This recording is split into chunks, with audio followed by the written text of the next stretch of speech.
You are listening to Sheep Might Fly, a podcast of serialised fiction and occasional essays written and read by Tansy Rayner Roberts. After this, our current story serial is something frightful, which is cozy gothic fantasy. Let's put it that way. I am actually going to be taking a bit of a pause after this chapter to dip into my next hot cup of history project over a few weeks in honour of the coming Christopher Nolan film, The Odyssey, but also in honour of the frankly unhinged social media discourse about Helen of Troy over the last, I think it's months now? It was weeks.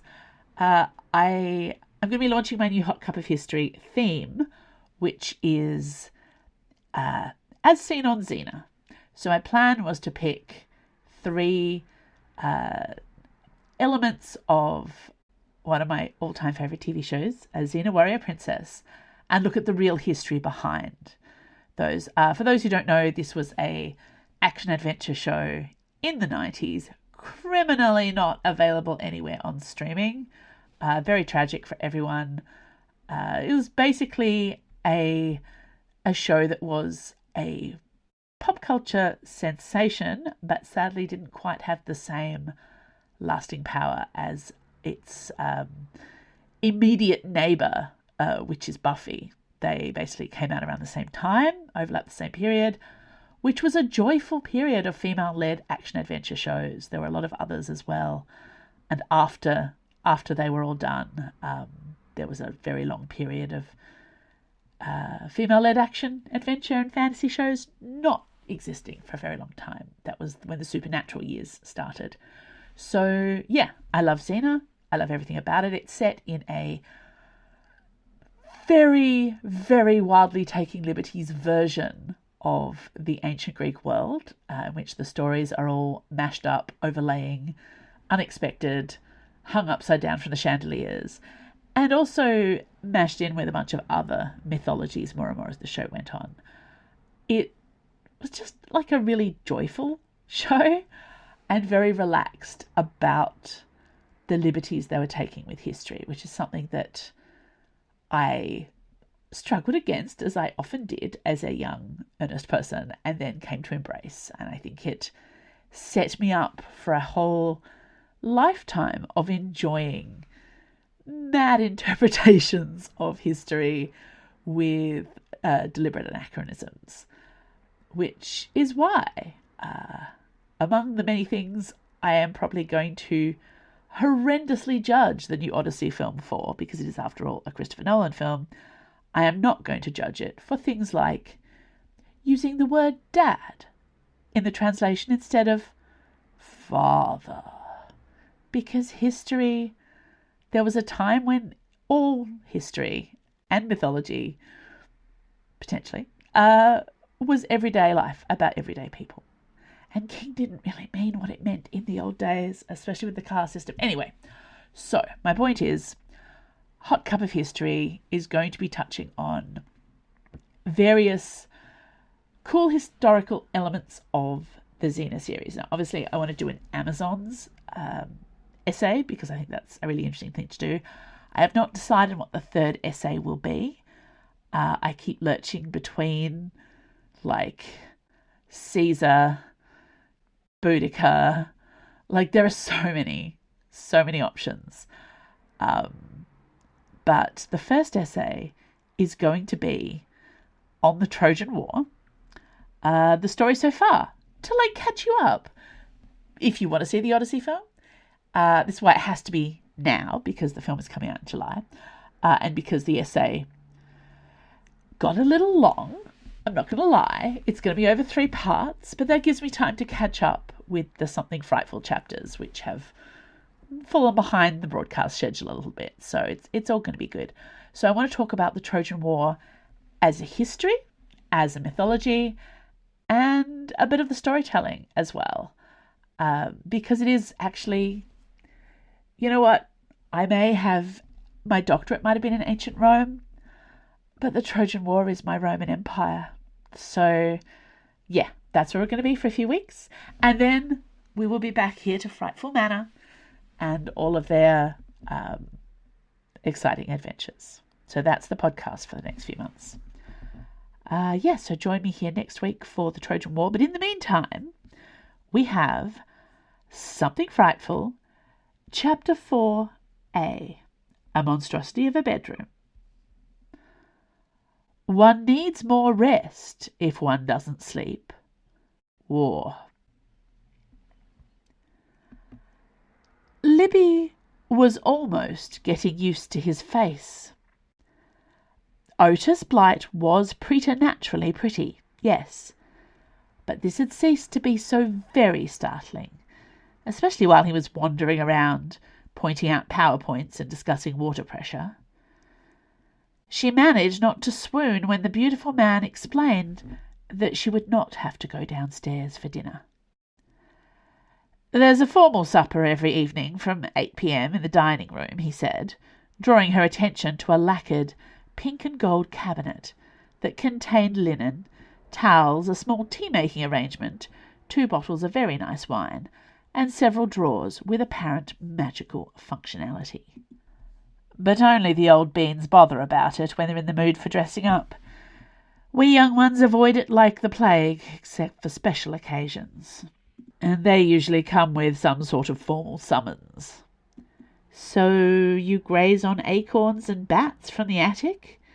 Libby suggested, already wondering where the nearest supermarket was and whether she would be able to Uber food deliveries this far out from wherever they were. Otis shot her one of those soul-destroying beautiful grins of his. Mostly we live off trays, which we collect ourselves from the kitchen or hampers. Here's yours.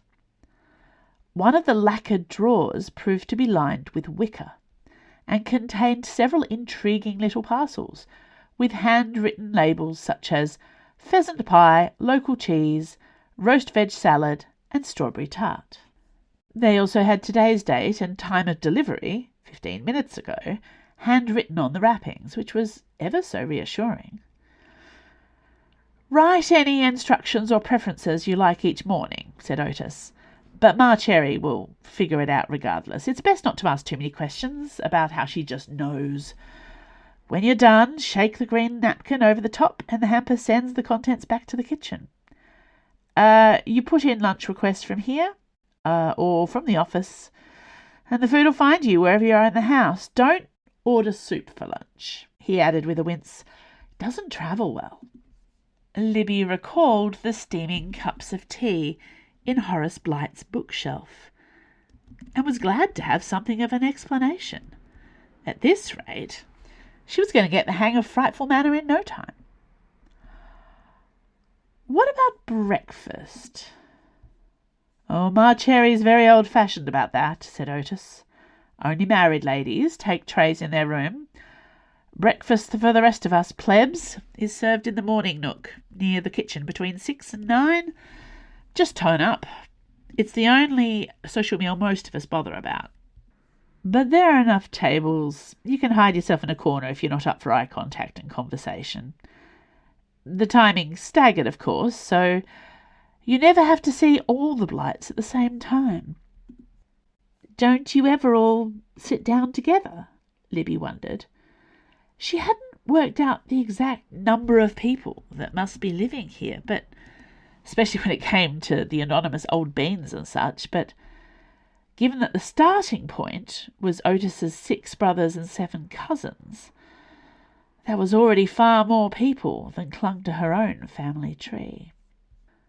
Otis flashed her another of those smiles. She was pleased to note that it hardly had any effect on her at all, at least in comparison to the pheasant pie that was currently calling her name from the magic hamper drawer. Weddings, funerals, the occasional clang. We associate family togetherness with hors d'oeuvres, dry sherry, and fruitcake, all best consumed in moderation. Libby put off unpacking her things. She was not yet sufficiently braced to learn whether every piece of underwear she owned had been neatly pressed and folded by someone else, or tossed about in pure chaos. She explored the room a little, ate half a slab of cold pie and all of the roast veg salad, confirmed that the bottom drawer in the lacquered linen and hamper cabinet was indeed some form of magical laundry chute, and lay on the pink-on-pink monstrosity of a bed for some time with her shoes off. She might need to invest in a pair of indoor sunglasses to protect herself from the fierce colour scheme when this room filled with sunlight. But the bed was exceedingly comfortable. She brushed her teeth, examined the small bookcase near the bed, filled entirely with the works of Dame Cartland, with one Jilly Cooper serving as punctuation, decided she was going to eat the strawberry tart after all, then returned to the bathroom for a second teeth brushing, to discover that the sink had, in her brief absence, cleaned itself. That inspired another lie down. It took her a long time to sleep. Just another hotel, she told herself. Just another job, just another hotel. You can do this. Nothing wrong with pink, Libby murmured as she felt herself finally drifting off. But an accent colour might make it a bit less too much. Throw cushions or something. When she awoke at exactly 5 minutes to 7 in the morning, she saw 3 velvet throw cushions resting on the foot of the bed, exactly the same shade of teal as Otis Blight's eyes. Thanks for listening to Sheep Might Fly. This podcast was recorded on Palawa land. I acknowledge and pay respect to the Tasmanian Aboriginal people as the traditional and continuing custodians of Lutruwita. Sheep Might Fly is produced and edited by Andrew Finch. You can sign up to my author newsletter for updates. Follow me on Instagram, Blue Sky or Threads at TansyRR. And if you like this podcast, consider supporting me at Patreon, where you can receive all kinds of bonus rewards, early ebooks, and exclusive stories for a small monthly pledge. You can also listen to these podcast episodes 2 weeks early. I've recently launched the Teacup Magic Emporium at tansyrr.com, where you get all kinds of cool merch, signed books, and if there's anything from my backlist that you are excited to get hold of but you don't see in the store, let me know. I'm very happy to fill it with whatever people want.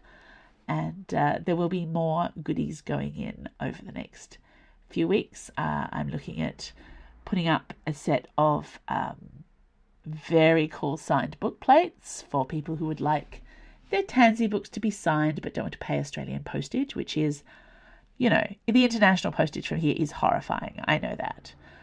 So I always like to try and make things a little bit easier for those who like the personal touch but aren't quite willing to, you know, mortgage their house to subsidise Australia Post. I get it. And there's lots of digital products on there too, including my audiobooks, which are lovely. If you haven't heard the gorgeous Kiran Sawad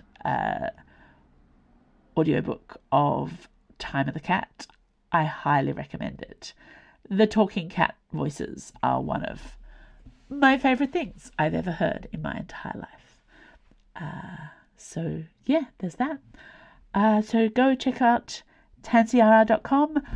I will be back next week for a Trojan War interlude of a few weeks, and then we'll be back for more uninterrupted something frightful. See you then.